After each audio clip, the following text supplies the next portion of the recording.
ওনাকে নোবেল কে দিয়েছে এই ব্যাপারে আমি প্রশ্ন করতে চাই।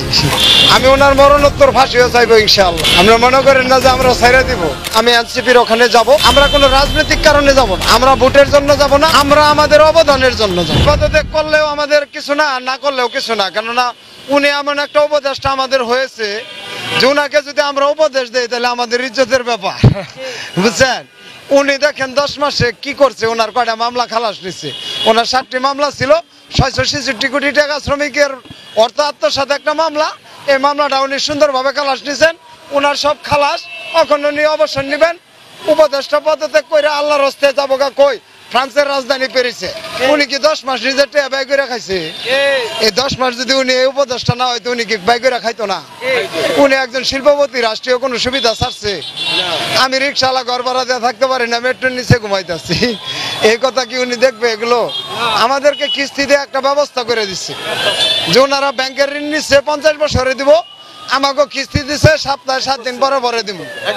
আমি যদি মরে যাই আমার লাশ ডাইকা যাই ওকে কিস্তি দিন লাগবো। আর ওরা যদি ব্যাংক ঋণ নিয়ে মরে যায় তাহলে ওর পোলারা সুবিধা বুঝিয়া দিব। এই যে সিস্টেম তৈরি করার পরে উনি গোটা বিশ্বের শান্তি আইনে আমাদের যে অশান্তিতে ফেলছে, এই অশান্তির কথাকে আপনারা দেশবাসীর কাছে তুলে ধরবেন। ওনাকে নোবেল কে দিয়েছে এই ব্যাপারে আমি প্রশ্ন করতে চাই। দেশের মানুষের অবস্থান না বুঝে একজনকে স্টার বানানো, এ ধরনের নোবেল দিয়ে একটি জাতিকে বিতর্কিত করা হয়েছে। আমাদেরকে একটি দেশের ভূখণ্ড থেকে বাদ দেওয়া হয়েছে।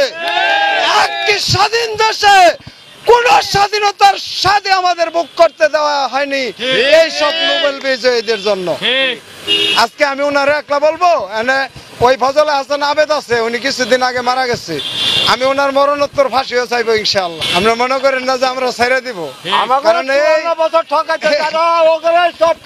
এই ব্রেক প্রতিষ্ঠা করিয়া এই ক্ষুদ্র জামিন দরিদ্র জনগোষ্ঠীকে ক্ষুদ্র ঋণের আওতায় আইনের নাম করিয়া ওনারা তো লাখ লাখ কোটি টাকা মাইরা বইছে, দেখছিনি অবস্থা। ওনাদের প্রতিষ্ঠানের কোনো অভাব নাই। দেশের নামি দামি মেডিকেল, নামি দামি কলেজ, ইউনিভার্সিটি, হাসপাতাল, ব্যাংক, গাড়ি, বিজনেস সব কিছু ওনাদের। কিন্তু আমি যে ব্রেকের একজন সদস্য, আমার কি অবস্থা জানে? ঠিক মতো কিস্তি না দিতে পারলে রাত্রে বউ লাগে ঘুমানি হয় না। বিশ্বাস যদি না করেন তাহলে এটা এর চেয়ে খোলামেলা আর কত বলবো। প্রিয় দেশবাসী, আমাদের এই কথা এভাবে ধারাবাহিক চলতে থাকবে। আমাদের সাংবাদিক ভাইদের জন্য একটু দোয়া করবেন, ওনারা যেন আমাদের কথাগুলো আপনাদের সামনে তুলে ধরতে পারে। সবাই আমাদের কথাগুলোকে শেয়ার করবেন। এই নেতা কর্মীরা আমাদের খবর নিচ্ছে, জন আন্দোলনের সময় গুলি খাইছিল তখন ওই গলিতে যায় ধরে নিত, ওই মামা তাড়াতাড়ি আসেন, গুলি খাইছে, ইমার্জেন্সি হাসপাতালে নিতে হইব, আমার জীবন বাঁচুক আর যাক। ওই সময় আমাকে কিন্তু ভুল করে নাই বাবা, ওই সময় বাপটাকে লই লইছে, আসেন মামা। আর এখন এই যে 10 মাস হয়ে গেছে, এই মামাদের খবর নাই। আমার মনে হয় বোনকে তালাক দিয়ে দিছে, বুঝছেন। আর নাইলে তো এই মামাদের খবর থাকতো যে আহত মামারা আপনাদের সামনে দাঁড়ায় রয়েছে। আমি সার্জিস আলমের সাহেবের সাথে 7 তারিখে কথা বলছিলাম, আর এবং এই মাসের 24 তারিখে শহীদ মিনারে একটা জানাজা ছিল, ওখানে আসছিল, ওখানে কথা বলছিলাম।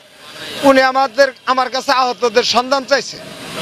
আমি এই জন্য এনসিপিকে ধন্যবাদ জানাবো যে ওনারা দেশকে ভালোবাসেন, দেশের মানুষকেও ভালোবাসেন, দেশের মানুষের খবর তারা নিবে। জনাব সার্জিস আলম সাহেব আমাকে বলছে যে আপনি আহতদের নিয়ে আসছেন। আমি বলছি না বস, আমি তো আহতদের নিয়ে আসিনি, আমি আহতদের হাসপাতালে নিচ্ছি, ওই রকম রিক্সা চালো। উনি বলছে আপনাকে আমি চিনি, আপনি আপনার কাজ চালায় যান, আহতদের নিয়ে এসে। এটা সার্জিস আলম সাহেব বলছে, এবং উনি আমাকে অফিসের ঠিকানা দিচ্ছে। আজকেই সন্ধ্যার পর এই আহত ভাইদেরকে নিয়ে, আমার আর কোন নেতাকর্মী নিয়ে আমি এনসিপির ওখানে যাব। আমরা কোনো রাজনৈতিক কারণে যাব না, আমরা ভোটের জন্য যাব না, আমরা আমাদের অবদানের জন্য যাব। এখানে যারা দেখছেন আমার এই চালকগুলো সবাই জুলাইয়ের যোদ্ধা, সবাই চলমান ছিল, রাস্তায় এরা ভূমিকা ছিল। এদেরকে নিয়ে আগামীতে আপনাদের সামনে আরো কথা হবে ইনশাল্লাহ।